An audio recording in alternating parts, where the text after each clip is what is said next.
CNN. The two U.S. Navy destroyers involved in deadly collisions in the Pacific this summer both had lengthy records of failure to fulfill key training requirements, according to Government Accountability Office data provided to Congress and obtained by CNN.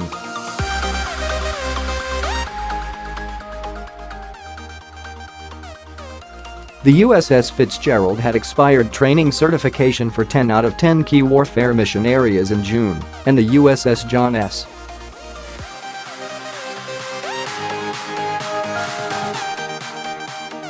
McCain had let its certifications lapse in 6 out of the 10 mission areas, the data show.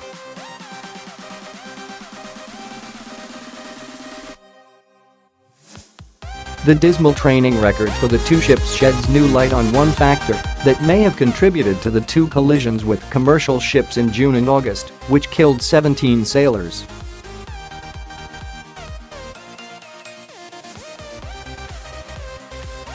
The training records of the McCain and Fitzgerald were worse than the average warship in the Pacific, but they weren't the only ones with training problems.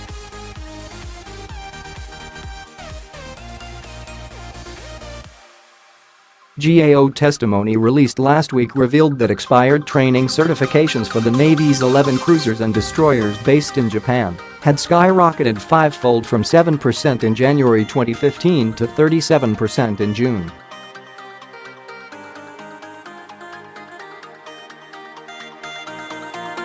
Two-thirds of the certifications had been expired for at least 5 months. The deadly destroyer accidents, along with two Navy cruiser collisions Pacific earlier this year, prompted the dismissal of the Navy's 7th Fleet Commander Vice Administration.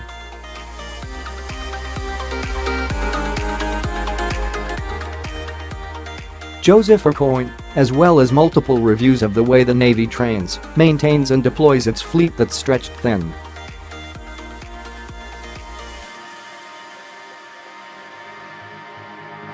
A Navy official contested the GAO's training certification data, arguing that the GAO was focused on higher-level warfighting certifications and not the nuts and bolts certifications for operating ships, where the Pacific Fleet's destroyers and cruisers have a better record.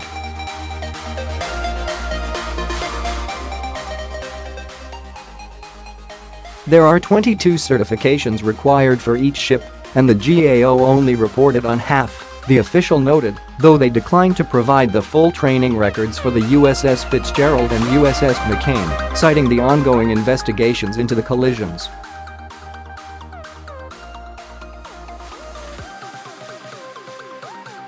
Senior Navy officials told lawmakers last week that the service is committed to getting to the root of the issues that have contributed to the spate of collisions.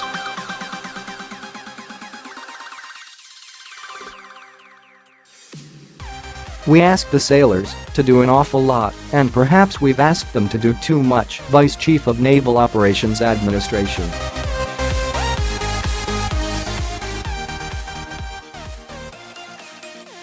William Moran told the House Armed Services Committee at a hearing last week on the collisions.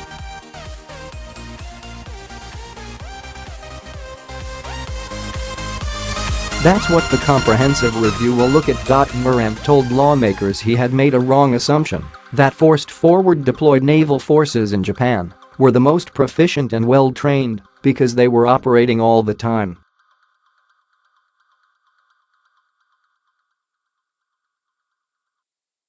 A Pacific Fleet spokeswoman said the Navy will examine all aspects of surface fleet operations with an emphasis on the 7th Fleet as part of the review ordered by Chief of Naval Operations Administration.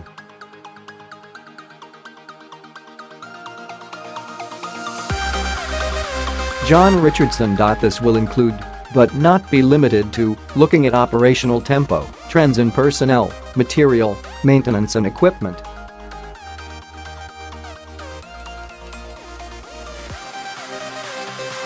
It also will include a review of how we train and certify our surface warfare community, including tactical and navigational proficiency, Lieutenant.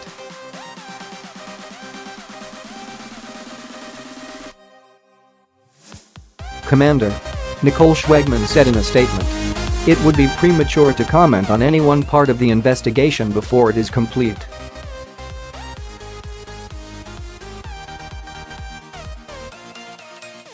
The GAO examined training records in June for all of the Japan-based destroyers and cruisers, focusing on 10 key warfare training areas.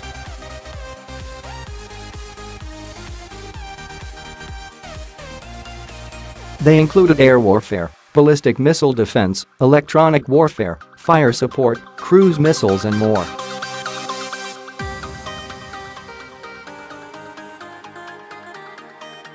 The USS Fitzgerald had let its training certifications expire for all of them, according to the GAO data.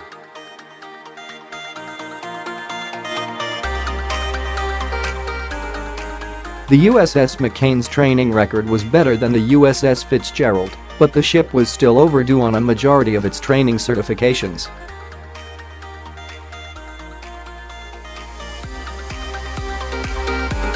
A source familiar with the training data told CNN that other ships in the Pacific have similar poor training records.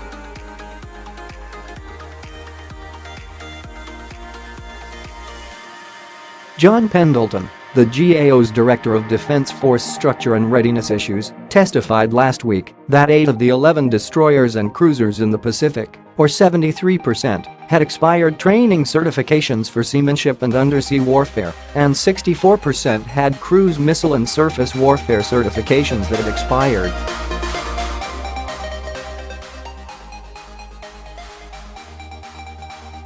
The ship's basic certifications were better, Pendleton said, but he noted that seamanship stood out as a problem area.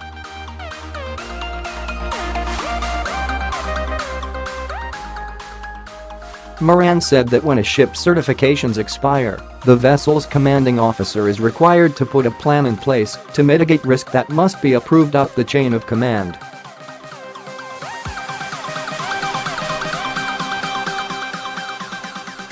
He also said there have been problems getting officials from the Pacific's Afloat Training Group, which certifies the ships, to conduct certifications due to staffing issues.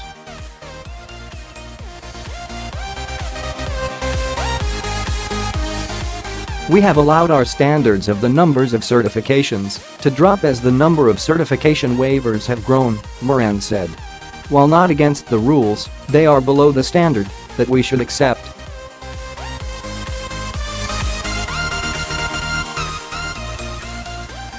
Representative Joe Courtney, a Connecticut Democrat, said he was concerned about who was approving the waivers and who ultimately decided that a ship with expired training was fit to deploy.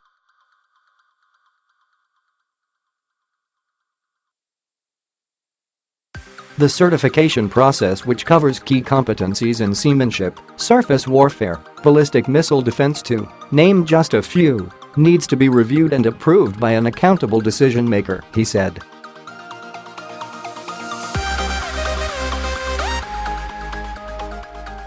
The training issues have been particularly acute for ships based in Japan. The Navy has moved toward a model of basing ships abroad so they can deploy more quickly and frequently, but that method has come at the cost of training and maintenance, the GAO has warned. The GAO found in past reports that ships based overseas had less time for training and maintenance time compared to ships that call U.S. ports home, and Pendleton testified that ships in Japan had no dedicated training periods at all.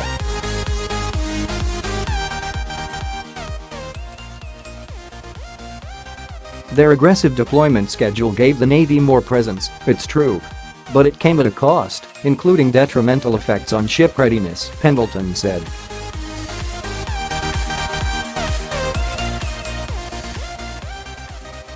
In fact, we were told that the overseas-based ships were so busy that they had to train on the margins.